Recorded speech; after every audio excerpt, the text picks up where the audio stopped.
Assalamualaikum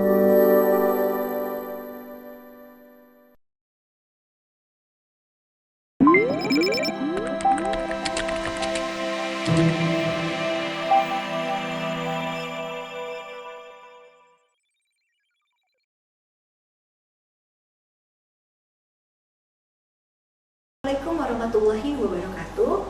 Selamat siang teman-teman, salam sejahtera untuk kita semua. Puji sama syukur kehadirat Allah Subhanahu wa Ta'ala, karena berkat limpahan rahmat dan berkahnya, alhamdulillah kita bisa bertemu pada siang hari ini walaupun secara virtual. Semoga teman-teman selalu sehat ya. Perkenalkan, saya Vivi Iswani Nursyirwan, SSNM. Pada kesempatan ini saya akan mengampu mata kuliah Bahasa Indonesia dan akan menjelaskan kepada teman-teman mengenai membangun teks laporan secara bersama-sama dan mandiri. Baik, pada kesempatan ini pula kita akan membagi bahasan kita ke dalam 5 bagian. Nanti akan bicara mengenai pengertian dari teks laporan, tujuan, fungsinya, ciri-ciri teks laporan, struktur teks, dan juga contoh-contoh daripada teks laporan. Baik, teman-teman tahu apa yang dimaksud dengan teks laporan? Atau mungkin teman-teman pernah mendengar teks laporan? Ya, teks laporan adalah teks yang memberitakan terlaksananya satu kegiatan. Dalam Kamus Besar Bahasa Indonesia, kegiatan ini sendiri dimaksudkan adalah aktivitas. Adanya usaha, dan adanya satu pekerjaan. Teks laporan sebagaimana yang dilansir dari karya Haji Dalman 2016, laporan itu harus ditulis dengan bahasa yang baik. Bahasa yang baik dan jelas, karena bahasa yang baik dan jelas akan menimbulkan pengertian yang tepat, bukan kesan atau sugesti tertentu. Seringkali teman-teman mungkin ketika membaca satu hal, lalu kemudian teman-teman bingung sendiri gitu ya, memaknainya seperti apa. Nah, teks laporan tidak bisa demikian. Teks laporan harus didukung dengan data, dengan fakta, sehingga objektivitas dari si penulisnya jelas, sehingga bisa dimaknai dengan baik oleh si pembacanya atau pihak yang diberikan teks laporan. Nah, teks laporan ini perlu saya garis bawahi bahwa tidak hanya laporan itu kaitannya dengan laporan kegiatan. Kalau teman-teman sebagai insan akademik, kerap kali teman-teman diminta untuk membuat teks laporan berkaitan dengan apa? Dengan penelitian yang teman-teman lakukan gitu ya. Bentuknya bisa teks laporan, bentuk teman-teman penelitian itu adalah skripsi gitu ya, ataupun nanti skripsi yang kemudian teman-teman perlu untuk tuangkan lebih lanjut lagi dalam bentuk satu laporan kemajuan, itu juga menjadi sebuah teks laporan. Jadi teks laporan ini demikian penting ya untuk kemudian sebagai seorang insan akademika, insan akademis, teman-teman itu memaknai dan kemudian menggunakan teks laporan untuk memberikan kepada pihak-pihak yang berwenang atas teks laporannya teman-teman. Nanti kita juga di poin nomor 2 akan bicara mengenai tujuan dari teks laporan dan juga fungsinya. Baik, kita masuk ke tujuan dari teks laporan. Untuk apa sih teks laporan itu sendiri dibuat gitu ya? Fungsinya untuk apa juga? Nah, yang pertama adalah kaitannya dengan adanya teks laporan, teman-teman itu bisa mengidentifikasi atau memberikan identifikasi atau deskripsi ya, description ya kalau bahasa asingnya, bahasa Indonesia deskripsi atau menggambarkan satu kegiatan. Misal, sebagai seorang mahasiswa, teman-teman diminta oleh dosen untuk menyelenggarakan kegiatan, misalnya ya, program kreativitas mahasiswa. Program kreativitas mahasiswa dilaksanakan tentu sebelumnya ada tahapan, kita sudah bicara ini di pertemuan sebelumnya ya, mengenai proposal kegiatan. Nah, proposal kegiatan kalau sudah dilakukan adalah dia sudah didanai begitu ya, atau sudah disetujui misalkan, maka kemudian teman-teman perlu membuat laporan. Laporan bentuknya adalah laporan kegiatan. Laporan kegiatan atau laporan kemajuan dari kegiatan yang teman-teman sudah lakukan. Di sana teman-teman perlu menggambarkan atau mendeskripsikan secara naratif atau secara detail juga berkaitan dengan kegiatan yang teman-teman lakukan. Itu tujuannya. Sehingga pihak yang diberikan teks laporan kegiatan itu bisa melihat, oh oke, sejauh mana efektivitas daripada kegiatan yang teman-teman sudah lakukan bersama dengan misalkan masyarakat gitu ya. Baik, selain itu adalah kaitannya dengan dokumentasi. Dokumentasi ini menjadi poin penting ya dalam sebuah kegiatan atau dalam sebuah aktivitas atau sebuah penelitian. Dokumentasi rangkaian atau catatan selama kegiatan berlangsung itu kan perlu didokumentasikan, dan teks laporan itu nanti di dalamnya ada lampiran pendukung. Jadi kita bisa masukkan ke sana juga gitu ya. Di luar dari struktur teks yang lain, nanti di lampiran juga kita bisa dokumentasikan rangkaian daripada kegiatan yang teman-teman lakukan. Selain itu, tujuan dari teks laporan adalah dia menguraikan peristiwa atau tindakan yang sudah teman-teman lakukan. Kerap kali ketika kita menyelenggarakan kegiatan atau penelitian, ada saja ya hambatan begitu ya, hambatan teknis ataupun hambatan lainnya yang bisa saja terjadi selama kegiatan. Dan teks laporan itu bertujuan untuk kita bisa menuangkan atau mengurai peristiwa atau tindakan yang terjadi itu, lalu kemudian bisa menjabarkannya dari teks laporan. Juga kerap kali teks laporan itu dibuat bertujuan untuk memenuhi syarat dalam sebuah kesepakatan ya. Misalnya teman-teman itu seringkali mendapatkan misal program kreativitas mahasiswa hibah dari kementerian dari Dikti begitu ya. Lalu kemudian teman-teman diminta untuk membuat laporan kemajuan. Atau misalkan penelitiannya juga sama didanai oleh satu lembaga, lalu kemudian di dalamnya perlu adanya sebuah teks laporan untuk memenuhi syarat sebuah kesepakatan. Untuk apa itu dibuat? Itu bisa juga menjadi bahan penilaian bagi tindakan atau kegiatan selanjutnya. Lalu juga di dalam teks laporan itu bertujuan untuk memberikan informasi, fakta, dan kondisi seobjektif mungkin berkaitan dengan kegiatan yang dilaksanakan. Jadi nanti pada akhirnya tujuan daripada teks laporan adalah mengambil kesimpulan atas kegiatan yang sudah dikerjakan. Baik, fungsi teks laporan itu sendiri selain tujuan, kita juga bicara mengenai fungsi daripada teks laporan. Fungsi teks laporan adalah sebagai sumber informasi yang bisa dipercaya ya, akurat sifatnya, terpercaya, trusted. Karena apa? Karena laporan baik kegiatan maupun laporan penelitian dia didukung dari data yang valid, yang reliable, di mana data yang valid dan reliable itu menjadi fakta yang memang kita bisa angkat menjadi sebuah informasi yang cukup gitu ya. Lalu juga sebagai penjelas daripada penjelasan daripada penyusunan kebijakan. Misalkan pihak-pihak yang diberikan teks laporan itu membutuhkan satu kebijakan tertentu atau pengambilan keputusan, maka dia bisa menjadikan teks laporan yang teman-teman buat sebagai dasar untuk kemudian mengambil keputusan. Begitu? Oke. Lalu seperti apa sih ciri-ciri daripada teks laporan? Di poin nomor 3 ini saya bahas terlebih dahulu yang secara umum ya. Secara umum teks laporan itu ada 3 bagian. Ini kita bicara umum dulu. Di beberapa literatur itu menyampaikan adalah pendahuluan ya, lalu kemudian tengahnya adalah isi, lalu juga bagian penutup. Lalu bahasa yang digunakan adalah bahasa yang jelas ya, bahasa yang efektif, bahasa yang baku yang jelas hingga tidak memunculkan pemaknaan ganda, ditulisnya secara sistematis, berurutan, lalu juga dilengkapi dengan objektivitas dari laporan. Jadi ciri-ciri teks laporan ini secara umum terbagi dari 3 ini. Poin saya adalah dia harus ringkas, dia harus singkat, dia harus padat, dia harus logis, dia harus lugas, dan dia wajib sistematis. Itu untuk ciri-ciri teks laporan.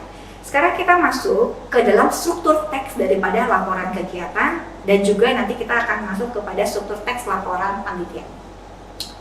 Teman-teman, kalau tadi kita bahas dari secara umum ya, sekarang saya mau membahasnya dari sisi struktur teks laporan kegiatan secara detailnya, bahwa untuk struktur teks dia tidak hanya 3 bagian tadi, tapi didetailkan lagi. Maksud pendahuluan itu adalah sebelumnya ada ringkasannya. Ada ringkasan struktur teks ya, itu ada 5. Yang pertama adalah ringkasan, lalu kemudian ada pendahuluan, lalu ada deskripsi kegiatan, lalu ada pelaksanaan kegiatan, dan ada penutup. Dari masing-masing struktur teks ini, kita sudah belajar sebelumnya di pertemuan awal mengenai genre mikro. Genre mikro yang akan membentuk menjadi sebuah genre makro. Ini sepertinya tidak perlu saya ulangi lagi ya, tetapi kita langsung ke poinnya bahwa masing-masing struktur teks yang 5 ini itu memiliki genre mikro tersendiri, yang fungsi retorisnya masing-masing genre itu berbeda. Fungsi retoris daripada ringkasan misalkan, genre mikro yang diharapkan adalah ringkasan, ya ringkasan. Fungsinya apa? Fungsi retorisnya sebuah ringkasan, dia harus mengakomodir 5 subbab yang ada dalam sebuah teks laporan. Jadi jangan sampai teman-teman ketika membuat ringkasan, tapi teman-teman hanya menyampaikan bagian permukaan saja gitu. Itu tidak menjawab fungsi retoris daripada sebuah teks laporan kegiatan. Jadi harus digambarkan secara komprehensif dari masing-masing baik pendahuluan, deskripsikan kegiatannya, pelaksanaan kegiatannya, dan juga penutupnya. Itu fungsi daripada si ringkasan. Lalu setelah ringkasan teman-teman sudah berhasil buat gitu ya, teman-teman masuk ke struktur teks berikutnya, yakni pendahuluan, di mana genre mikro yang diharapkan dari sebuah pendahuluan adalah dua hal yang perlu ada, yakni deskripsi dan juga eksposisi. Kita sudah belajar ya berkaitan dengan deskripsi dan juga eksposisi. Deskripsi, dia perlu menggambarkan secara detail mengenai latar belakang kegiatan yang telah, ingat teman-teman, kalau bicara teks laporan, maka narasi yang akan dimunculkan adalah yang telah dilakukan kegiatannya. Jangan sampai muncul di situ narasi yang akan dilakukan, karena ini akan beda ya struktur teksnya dengan struktur teksnya proposal ya, yang tetap ada pendahuluannya tapi fungsi retorisnya menjadi berbeda ya, lampau dan juga yang sudah dilakukan dan yang sebelumnya akan dilakukan kalau kita bicara proposal ya. Jadi ini poin, fungsi retorisnya harus clear bahwa di sini masa lampau ya, jadi memberikan latar belakang kegiatan yang sudah dilakukan itu. Lalu juga karena deskripsi, teman-teman harus sampaikan gambaran tentang jenis dan bentuk kegiatannya secara detail, tujuannya untuk apa, kegiatan dilakukan, manfaatnya, strategi apa yang teman-teman lakukan untuk melaksanakan kegiatan tersebut. Itu untuk pendahuluan. Eksposisi seperti apa? Eksposisi adalah memaparkan ya, memaparkan, bisa sampaikan datanya berkaitan dengan kegiatan yang sudah teman-teman lakukan itu. Setelah ringkasan, pendahuluan, teman-teman masuk struktur teks berikutnya, yakni deskripsi kegiatan. Itu juga akan lebih detail lagi karena dia menguraikan nama kegiatan di sana, lokasi, lalu juga waktu dan juga pelaksana kegiatan. Itu deskripsi kegiatan, semakin kelihatan deskriptifnya ya, karena semakin menggambarkan bahwa kegiatan itu sudah dilaksanakan. Lalu setelah deskripsi adalah pelaksanaan kegiatan, ini struktur teks. Genre mikro yang dihadapkan adalah deskripsi dan atau meliputi rekon dan prosedur. Ini penting, kenapa saya bilang rekon dan prosedur, karena dia nggak cuma sekadar di pelaksanaan kegiatan ya, dia tidak hanya mengurai kegiatan yang sudah dilakukan, strategi yang digunakan dalam melaksanakan kegiatan, langkah-langkah yang ditempuhnya, tapi juga dia itu semacam menyampaikan atau merekonstruksi ulang apa yang sudah dilakukan ketika itu. Ya, jadi namanya kalau genre mikronya itu adalah rekon dan prosedur atau metode apa yang ditempuh dalam menghadapi strategi tersebut atau cara ketika menghadapi kendala misalkan itu. Lalu setelah pelaksanaan kegiatan maka ditutup dengan struktur teksnya adalah penutup dengan genre mikro yang diharapkan adalah deskripsi sama dengan genre mikronya pendahuluan dan atau meliputi eksposisi. Ya, menyatakan bahwa kegiatan yang sudah dilakukan dapat berjalan dengan baik, lalu juga sampaikan teman-teman dari kegiatan tadi yang sudah teman-teman lakukan, misalkan program kreativitas mahasiswa misalnya, teman-teman sudah buat program kreativitas mahasiswa PKM bersama masyarakat, teman-teman buat teks laporannya, jangan lupa teman-teman buat di penutup itu adalah saran untuk next eventnya atau next kegiatannya, hal apa yang perlu dilakukan untuk perbaikan di akan datang, gitu ya. Saya di sini ada beberapa contoh mengenai teks laporan kegiatan. Teman-teman bisa lihat dari struktur teks genre mikronya di highlight ya. Ini latar belakang kegiatan. Tadi fungsi retorisnya juga describe di sini, tergambar di sini. Lalu juga ini ada contoh untuk bab 2-nya, deskripsi kegiatan, pelaksanaan kegiatan. Lalu juga ada ini kendala eksternalnya juga disampaikan, teman-teman bisa sambil dilihat, dan juga ada penutup yang terdiri dari kesimpulan dan saran.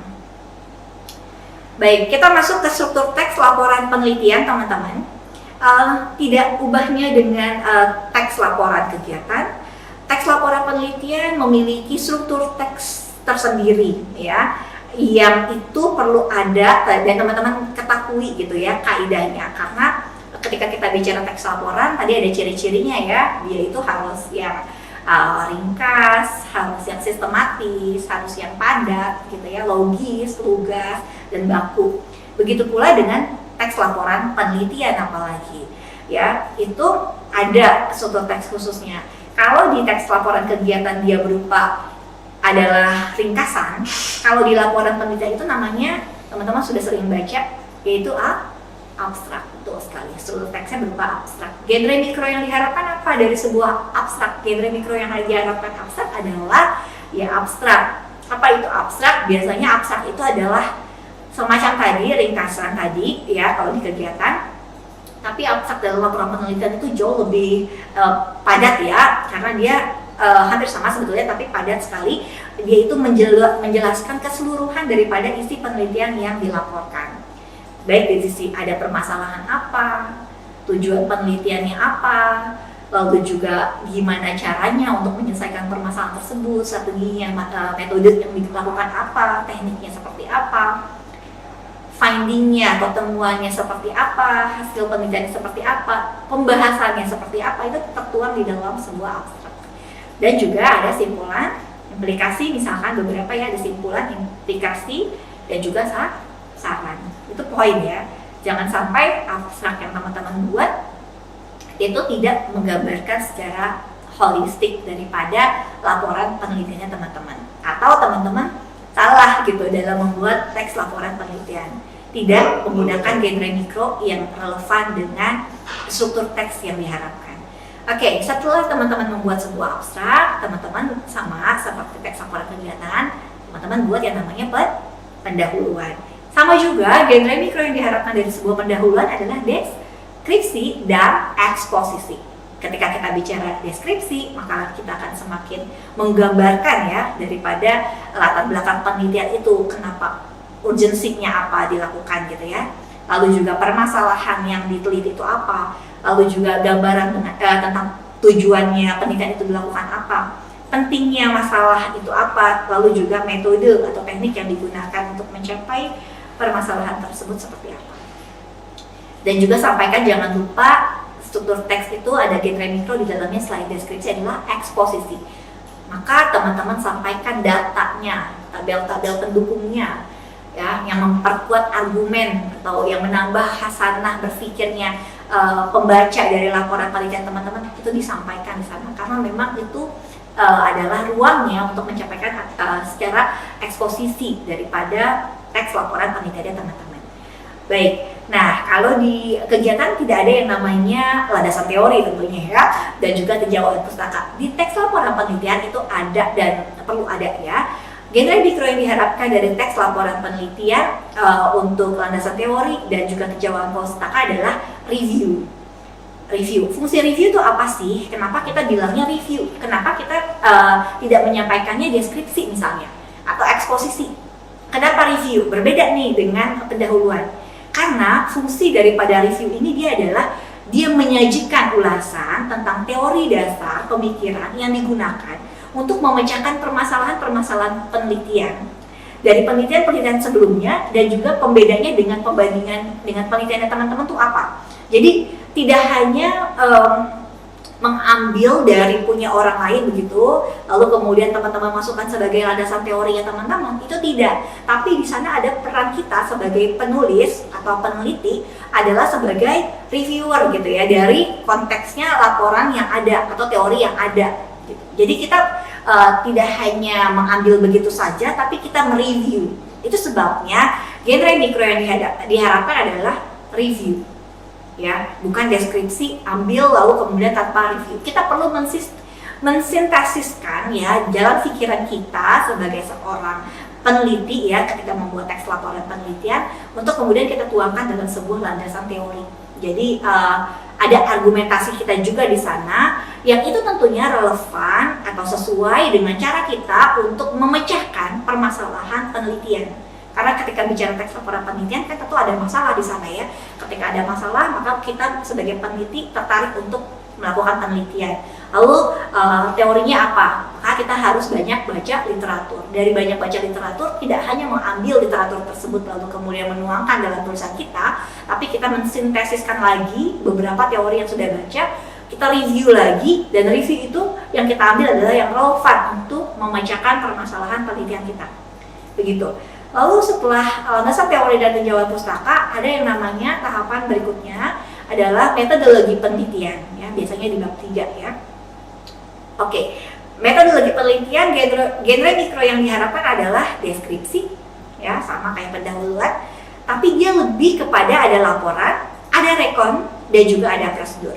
Di mana fungsi daripada metodologi penelitian adalah dia menyajikan pendekatan, metode, teknik yang digunakan pada penelitian yang dilaporkan, termasuk langkah-langkah yang ditempuh. Maka kita menyebutnya adalah rekonstruksi atau rekon gitu ya, genre mikronya rekon. Dan juga prosedurnya, tahapan apa saja yang dilakukan untuk menyelesaikan permasalahan penelitian teman-teman.